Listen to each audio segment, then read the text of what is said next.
타이밍과 기회 원종탁입니다. 지난번 안티에이징 편에서 말씀을 드렸던 부분과 좀 연관 이어서 이야기를 해보려고 해요. 비즈니스라는 것은 항상 어떤 타이밍이 되게 중요하다 이런 이야기를 많이 듣게 되실 텐데 맞습니다. 지난번에 제가 안티에이징 편에서 언급을 했었는데요. 이 성장 가능성에 대해서 이야기를 하면서 피터 린치가 뉴스킨의 안티에이징과 관련된 준비된 사항을 보고 투자를 했고 열렬한 주주가 됐다라는 이야기를 함께 나눈 부분이 있습니다. 그 부분과 연관지어서 한번 이야기를 진행시켜 보겠습니다. 자, 시장에 대해서 이야기를 해보려고 해요. 안티에이징이라고 하는 시장에 대해서 어떤 느낌을 갖고 계신가요? 저는 이 사진을 보면 가만히 들여다보고 있으면 물론 어떤 지하철이나 이런 병원, 화장품 회사의 어떤 광고처럼 흔하게 보실 수 있는 사진일 수 있지만 만약에 이것이 진짜 가능하다면 둘 중에 내가 선택을 할 수 있다고 한다면 어떤 부분을 선택하시겠습니까? 이게 작은 어떤 욕구라고 생각하지 않아요. 굉장히 큰 욕구가 생기는 부분이 이 부분이라고 생각합니다. 여러분 이것과 이것을 선택할 수 있다면 100명 중에 몇 명의 사람들이 어느 쪽을 선택하겠습니까? 저는 아마 모두가 이쪽을 선택할 거라고 생각합니다. 또한 이미 내가 지금 약간 노화된 이 흔적들을 벗겨낼 수 있다면, 과거로 돌아갈 수 있다면, 5년 전으로 10년 전으로 되돌릴 수 있다면 이건 느끼는 어떤 욕구에 대한 부분은 굉장히 크게 작용한다고 생각이 듭니다. 자, 여러분 이 안티에이징 시장이 성장을 할까요? 물론입니다. 국내 안티에이징 시장 성장 추이를 보거나 전 세계적인 추이를 보더라도 급격하게 시장이 확대되고 있다는 걸 여러분이 보실 수 있습니다. 이 시장의 확대라는 건 굉장히 중요해요.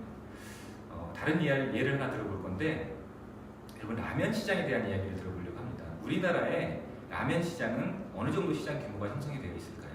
약 2조 시장 정도라고 합니다. 이게 시간이 가면서 굉장히 급격히 늘고 있는 것이 아니고요. 이미 2조 시장 정도의 포화 상태를 계속 유지하면서 어떤 좋은 제품들이 나오게 되면 유행처럼 조금 매출 순위가 바뀐다는 거예요. 예를 들어 볼게요. 예전에 꼬꼬면이라는 게 있었고요. 나가사키 짬뽕 이렇게 하얀 국물을 내는 이런 라면 시장이 확대된 적이 있었어요. 그래서 우리가 신라면을 좀 덜 먹었죠. 그런데 여러분 이 꼬꼬면과 나가사키 짬뽕이 라면 시장의 성장을 이끌었느냐? 그렇지 않다고 생각합니다. 이미 형성되어 있는 시장에서 이쪽 매출이 늘어난 거예요. 자연스럽게 신라면이라는 매출이 줄어들었습니다. 그만큼. 그런데 지금 어떨까요? 지금은 다시 이렇게 원상복귀가 됐다는 거예요. 바꿔 말하면 풍선이 있고 풍선의 한쪽을 누르면 이쪽이 올라와요. 다시 이쪽을 누르면 이쪽이 올라오는 겁니다. 지금 내가 다른 사람들보다 훨씬 더 바삭한 치킨을 튀겨서 시장에 성공을 이뤄낼 수 있다라고 생각하지 않습니다. 저는. 그만큼 시장이 확대되는 것은 굉장히 중요한데요. 안티에이징 시장은 무한히 확대될 수 있는 가능성이 이 안에 내재되어 있다는 것을 여러분이 같이 공유했으면 좋겠습니다. 그런데 이 확대되는 시장에서 선점의 기회를 갖는다는 건 너무너무 중요하죠. 왜일까요? 예를 들어 보겠습니다. SK텔레콤이 우리나라에 처음 통신사업이 들어왔을 때 약 50% 이상의 시장 점유율을 가졌던 것이 지금까지 유지되고 있다는 건 굉장히 시사하는 바가 크죠. 또한 이마트도 마찬가지고요. 롯데백화점 아웃도어 매출 순위를 보니까 최근에 놀스페이스가 부동의 1등을 하고 있고 그리고 코롱이 2위를 마크하고 있다는 겁니다. 물론 다른 브랜드들도 있습니다. 3위부터 11위까지의 순위는 계속해서 변동이 많아요. 그런데 선점을 했던 1, 2위는 견고하게 유지되고 있다는 건 굉장히 비즈니스적 의미를 봤을 때 굉장히 큰 의미가 있다고 볼 수 있을 것 같아요. 이제 막 확대되는 시장인 안티에이징 시장에서 선점의 효과를 누릴 수 있다는 건 굉장히 큰 우리에게 기회가 될 수 있다는 거죠. 자, 안티에이징 시장 인간의 본능이라고 말씀드렸습니다. 다시 말하면 죽을 때까지 돈을 쓸 수 있는 시장이에요. 잠깐 5년만 젊게 살자 이런 욕구를 갖고 있는 사람은 없습니다. 그게 가능하다면 죽을 때까지 늙지 않고 혹은 노화를 지연시키면서 살아가고 싶은 게 인간의 욕구입니다. 뉴스킨이라는 기업은요 출발점이 달랐다는 거예요. 어떤 다른 회사들보다 화장품이 좀 수분이 더 많고 더 윤기나게 보일 수 있는 이런 화장품을 만들겠다는 것이 아니고요. 이 젊은 청년인 26세의 브레이크 로니라고 하는 창립자가 어떤 목표를 갖고 있었냐면 점을 어디다 찍었냐면요.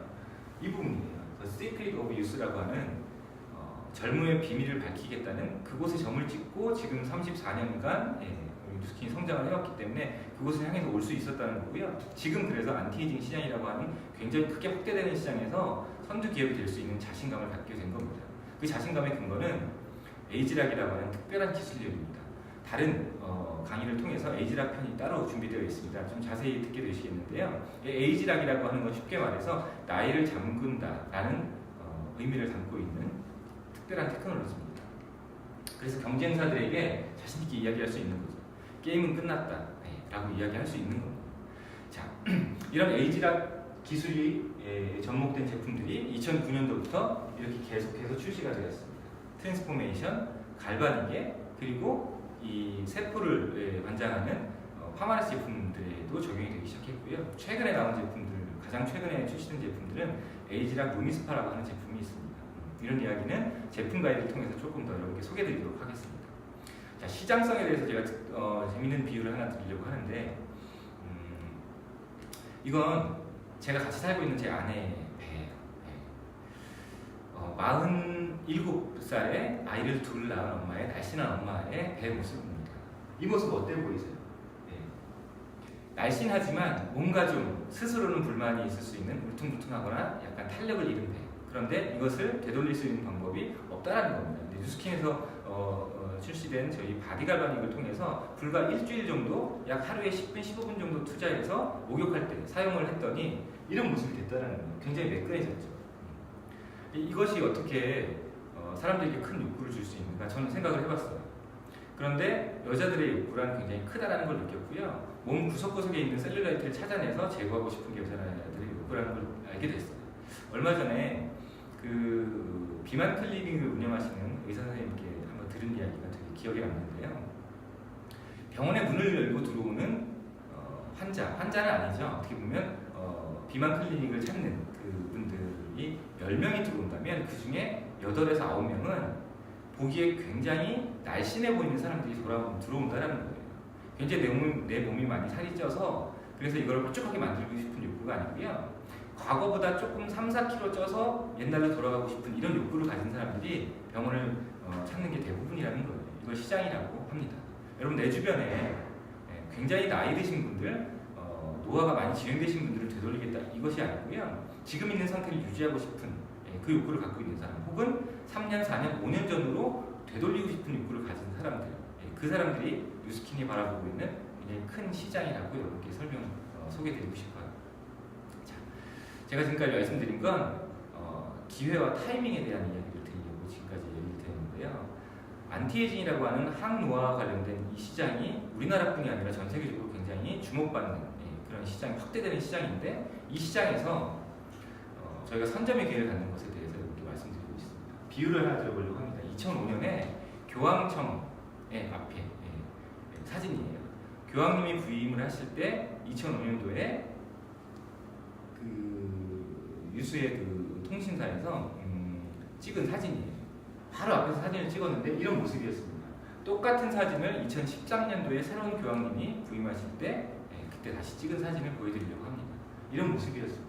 똑같은 곳에서 똑같은 인파가 몰렸는데 전혀 다른 모습이 연출이 되고 있습니다. 손에 다 무엇이 들려있죠?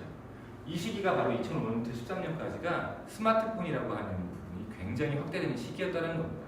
어떻게 보면 비즈니스적 관점으로 바라본다면 타이밍과 기회는 굉장히 중요한 의미가 있습니다.